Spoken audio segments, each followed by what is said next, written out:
پھر شام کی طرف جائے گا، وہاں بھی چیخ لگا کر پھر یمن کی طرف متوجہ ہوگا، یہاں بھی آواز لگا کر شام کے وقت مکہ میں چل کر صبح کو اصفہان پہنچ جائے گا۔ لوگوں نے پوچھا کہ پھر کیا ہوگا؟ آپ نے فرمایا کہ مجھے معلوم نہیں۔ حضرت ابو ہریرہ کا قول ہے کہ اس کے جسم پر سب رنگ ہوں گے، اس کے 2 سینگوں کے درمیان گھوڑے پر سوار شخص کے لیے ایک راستے کی جگہ ہوگی، یعنی کہ 2 سینگوں کے درمیان اتنا فاصلہ ہوگا کہ ایک سوار بھی وہاں پر چل سکتا ہے۔ یہ موٹے نیزے اور بھالے کی طرح کا ہوگا، اس کے بال ہوں گے، کھر ہوں گے، داڑھی ہوگی، مگر دم نہیں ہوگی۔ 3-4 دن کے اندر یہ مسلسل 1/3 باہر آئے گا، حالانکہ یہ تیز گھوڑے کی طرح چلتا ہوگا۔ اس کا سر بیل کے سر سے ملتا ہوگا، آنکھیں خنزیر کی آنکھوں جیسی ہوں گی، کان ہاتھی کے جیسے ہوں گے، شتر مرغ جیسی گردن ہوگی، چیتے جیسا رنگ ہوگا، بلی جیسی کمر ہوگی، مینڈے جیسی دم ہوگی، اونٹ جیسے پاؤں ہوں گے۔ اس کے ہر 2 جوڑوں کے درمیان 12 گز کا فاصلہ ہوگا۔ حضرت موسیٰ علیہ السلام کی لکڑی اور حضرت سلیمان علیہ السلام کی انگوٹھی اس کے ساتھ ہوگی، اور یہ جانور بنا ماں باپ کے اللہ تعالیٰ کے حکم سے پیدا ہوگا۔ دوستو، اس وقت ایک اندازے کے مطابق ہماری زمین پر 1 کروڑ سے بھی زیادہ مخلوقات موجود ہیں، جن میں سے زیادہ تر کے بارے میں ہم جانتے ہی نہیں ہیں، اور اگر آج ہم ان جانوروں کی لسٹ بنانے لگیں تو ہر ایک کو دریافت کرنے کے اندر ہمیں تقریباً 1000 سال لگیں گے۔ ہم انسانوں کی سوچ اور کوشش بہت مختصر ہے، مگر اللہ تعالیٰ کی قدرت کچھ بھی نیا پیدا کرنے سے عاجز نہیں ہے، جس میں یہ جانور بھی شامل ہے۔ اب آپ کو یہ کلیئر کرتا چلوں کہ اس جانور کا ذکر قرآن پاک کے اندر بھی موجود ہے، لیکن اس کی جسامت کے بارے میں جو احادیث بیان کی جاتی ہیں، جب میں نے اس پر ریسرچ شروع کی تو پتہ چلا کہ زیادہ تر احادیث اس کے بارے میں صحیح نہیں ہیں، یعنی ان احادیث کے اتھینٹک ہونے کے بارے میں کوئی ثبوت موجود نہیں ہے جو یہ بتا سکیں کہ یہ جانور دراصل کس شیپ کے اندر ہوگا، کیا یہ واقعی جانور ہوگا، یا یہ کسی ٹیکنالوجی کے بارے میں بات ہو رہی ہے، یا کسی ایسے فتنے کے بارے میں جو کہ کافر اور مومن کو آخری وقتوں کے اندر بالکل الگ الگ کر دے گا۔ لیکن دوستو، میری ذاتی ریسرچ اور سوچ کے مطابق یہ جانور دراصل ایبسٹریکٹ معنوں کے اندر بیان کیا گیا ہے۔ مثال کے طور پر اللہ کے رسول صلی اللہ علیہ وآلہ وسلم نے دجال کی سواری کا ذکر کرتے ہوئے فرمایا کہ وہ ایک لمبے کانوں والے گدھے پر سوار ہوگا جس کے نیچے 70,000 لوگ اکٹھے ہو سکتے ہوں گے، اور وہ تیز رفتار سواری ہوگی جو کہ چند ہی منٹوں کے اندر دنیا کے ایک کونے سے دوسرے کونے تک پہنچ جائے گی۔ اب ذرا غور کریں کہ کیا اس طرح کے کسی گدھے کا وجود ممکن ہے کہ جو کہ اتنی بڑی جسامت کا مالک ہو کہ اس کے نیچے 70,000 لوگ اکٹھے ہو جائیں؟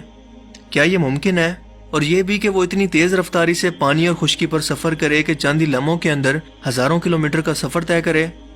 بظاہر تو یہ ناممکن ہے، لیکن آج ہمارے سامنے اسٹیلتھ ایئر کرافٹ ٹیکنالوجی موجود ہے جو کہ آواز کی رفتار سے بھی تیز سفر کر سکتی ہے اور رڈار کی پکڑ میں بھی نہیں آتی۔ یہ تیز رفتار بھی ہیں، خشکی اور پانی دونوں جگہوں پر سفر کر سکتے ہیں، اور ان کے گدھے کی طرح کے کان بھی جو کہ ایبسٹریکٹ معنوں کے اندر اللہ کے رسول صلی اللہ علیہ وآلہ وسلم نے آج سے 1400 سال پہلے بیان کیے تھے، واضح طور پر دیکھے جا سکتے ہیں۔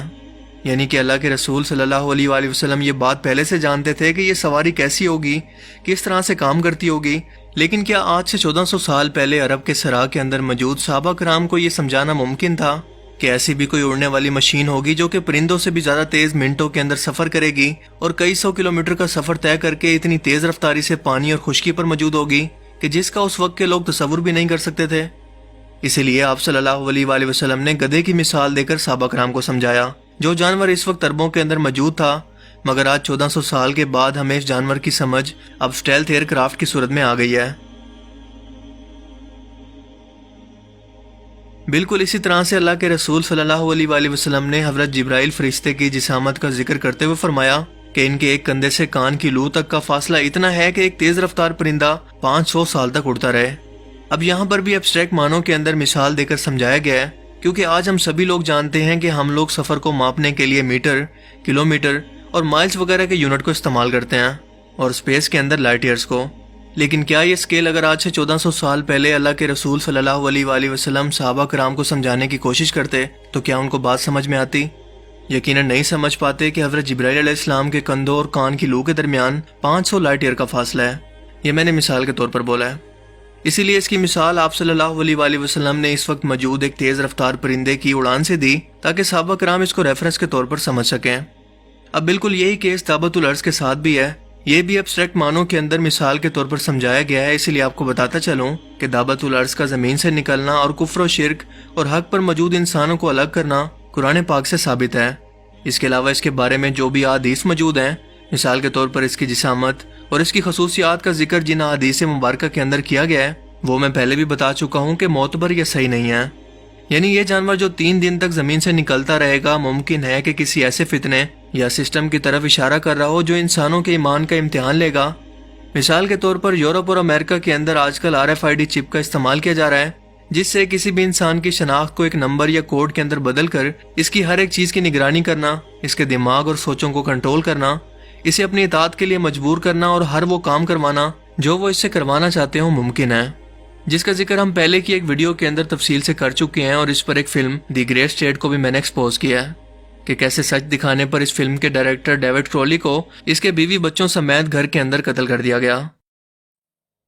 ممکن ہے یہ جانور دابا اسی ٹیکنالوجی کے فتنہ کی طرف اشارہ کر رہا ہو، اور یہ جانور جب حملہ کرے گا تو جو شخص بھی اس فتنے کو اپنائے گا اس پر یہ چھاپ یعنی کہ اپنا نشان لگا دے گا، جس سے کافر کافر رہے گا، اور جو اسے نہیں اپنائے گا وہ اپنا ایمان بچا لے گا۔ یہ نشان، جسے مارک آف دی بیسٹ یا شیطانی چھاپ بھی کہتے ہیں، اس کا ذکر بائبل کے اندر بھی موجود ہے۔ اسی طرح سے یہ فتنہ دنیا بھر کے اندر پھیل کر لوگوں کا امتحان اس طرح سے لے گا کہ اس وقت آپ کی شناخت، آپ کا بینک بیلنس، آپ کا کھانا پینا، سب کچھ اسی چپ کی مدد سے خریدنا ممکن ہوگا۔ اسی لیے صبر کرنا اور اس وقت پر اپنے ایمان پر سلامت رہنا آپ کے مومن ہونے کی نشانی ہوگی۔ اس ٹاپک کو اگر آپ مزید ڈیٹیل سے سمجھنا چاہتے ہیں تو اس پر میری ایک پوری ویڈیو موجود ہے، جس کا لنک آپ کو ڈسکرپشن میں مل جائے گا۔